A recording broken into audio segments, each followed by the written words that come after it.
hitting 1 million subscribers on my channel, I thought I should create something super special. My story became the person I am today, and with the help of you guys, you've changed my life. So let's begin.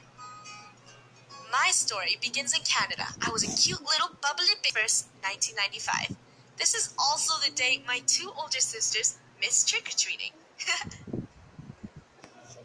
My dad came to Canada on a boat. No! Soon after that, he met my mom, and 2 years later, my old small bungalow, it had floors. The basement was always rented out, so we basically lived on one floor, but to me, it was gigantic. This is my dad, sister, me, little sis, and little bro. That's right, my parents had 5 kids, and as you can imagine, it must have been super hectic for them. But they loved us all equally. My parents wanted 5 kids because they didn't want us to be lonely. My dad was a chef and my mom washed dishes at a local restaurant. On some nights, my parents would eat very little just because they were worried they wouldn't have enough food to feed us. And yes, we were very broke at the time. When I was a kid, I didn't really know how much they sacrificed for us. But knowing this now that I'm older, it really breaks my heart. When I was about 22 months old, almost 2 years old, I had not grown in any baby teeth. Babies usually get their teeth around 6 months, so my mom was scared. She took me to the doctors, and the doctor said that if my teeth come out by 2 years old, they were going to have to bring me to a specialist and maybe manually pull out my teeth. I probably pooped my pants. I don't remember anything, but apparently after that conversation, my teeth popped right out. See that? That's how my teeth grew in. I had a big space between my 2 front teeth, and I loved to whistle through them. It annoyed my siblings so much, but I thought it was so funny. Since there is 5 of us, you can obviously guess that we tend to get ourselves into mischief. I remember one time, my siblings and I thought it was a smart idea to microwave a gummy pizza to see if it would expand. We popped it in the microwave for 1 whole minute and boom! It exploded all over the microwave. We did get in trouble for it, but hey, it was a cool experiment to see something explode. One day, my dad brought home a used Nintendo console that his humble boss gave him from work because he felt bad for my dad.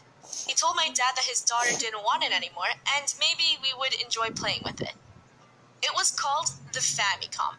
I know it sounds silly, but this was the best thing ever. My siblings and I would play Super Mario Brothers and other games all day long. We would sit there for hours and hours just playing video games. Moving on, this is me in elementary. A pretty shy kid with just a few friends. I was also a mini artist. I would carry my doodle book everywhere, drawing things that I thought were fascinating. One day, at art time, my teacher saw me drawing in my book and thought it was really nice. So she asked if I could share it with the class. I didn't want to, but she convinced me anyways. After this, all the kids complimented my work and I felt really happy. My smile was unbreakable. I remember in 2nd grade, our teacher made us do an assignment on what we wanted to be when we grew up. In my head at the time, I wanted to be an artist. I loved drawing and expressing my ideas on a canvas. That's what I could see myself doing in the future. One day, the Famicom broke. We were really sad. 4 years later, our dad saved up enough money to get us a new console. It was called the Nintendo GameCube. The console only came with 1 controller, but we didn't care. We loved it so much that we would spend all day taking turns playing on the GameCube. In 2005, my family and I moved houses. They wanted more space for us growing up because our house was starting to get cramped, so we moved into another home.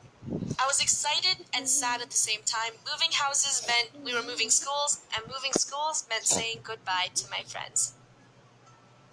Here I am at the new school with brand new faces. I was really quiet at school. When I tried making new friends, I was nervous and awkward. So all the kids thought I was weird. In those 2 years, I built myself a self-image of being a quiet, weird girl who didn't talk to anyone. But being alone wasn't that bad.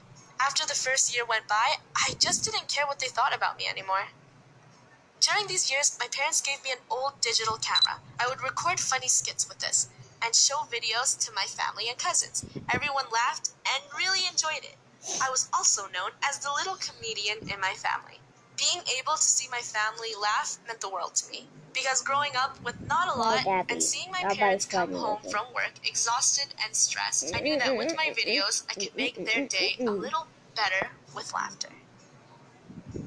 As the year went on, I continued to make these funny video skits. They were never posted on YouTube though.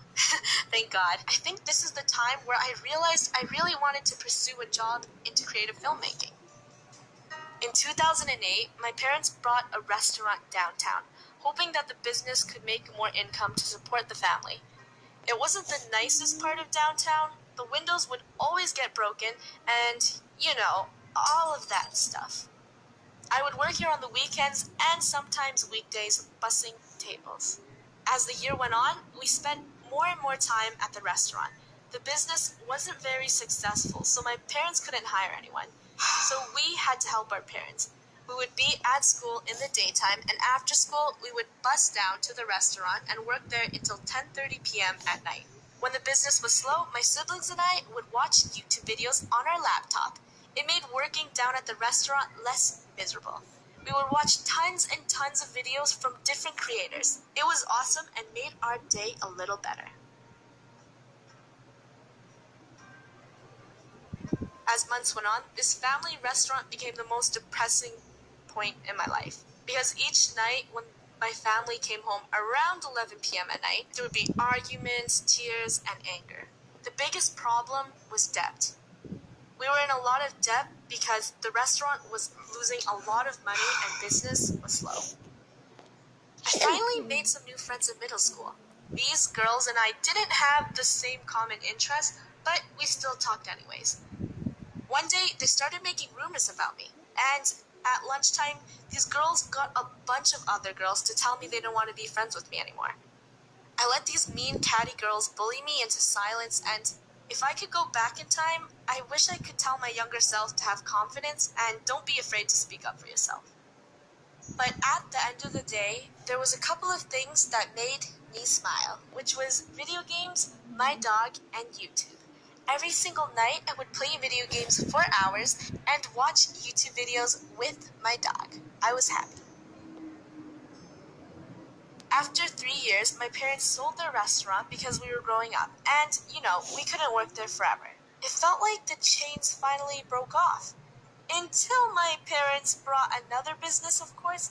But hey, this one did better than the last one.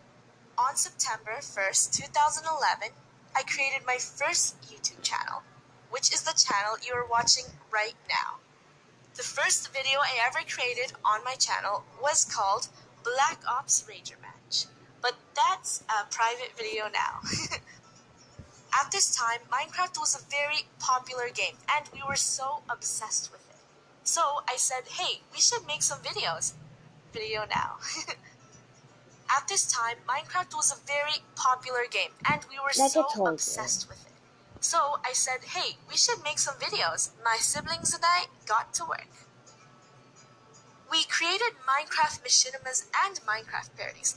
I remember one of our parodies hitting 1 million views at the time, and I cried tears of joy, but I also cried tears of sadness because the video was taken down due to a copyright strike.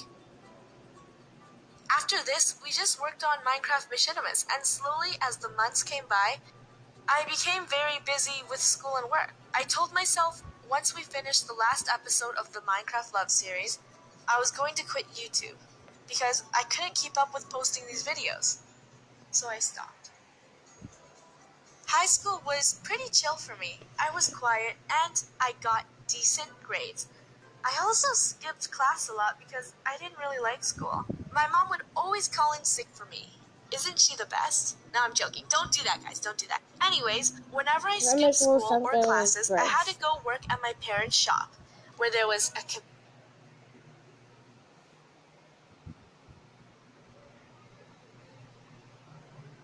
Is that good? computer, and on that computer, I played Minecraft and watched YouTube videos, so it wasn't all that bad. On the days when I did go to school, I mostly spent my time writing scripts at lunch, secretly in the library. They were for YouTube. It was just a bunch of ideas that I never got the chance to make videos of. I know, this sounds pretty weird, but I was a weird kid, okay? I graduated high school in 2013 and wanted to pursue my dream job in digital media.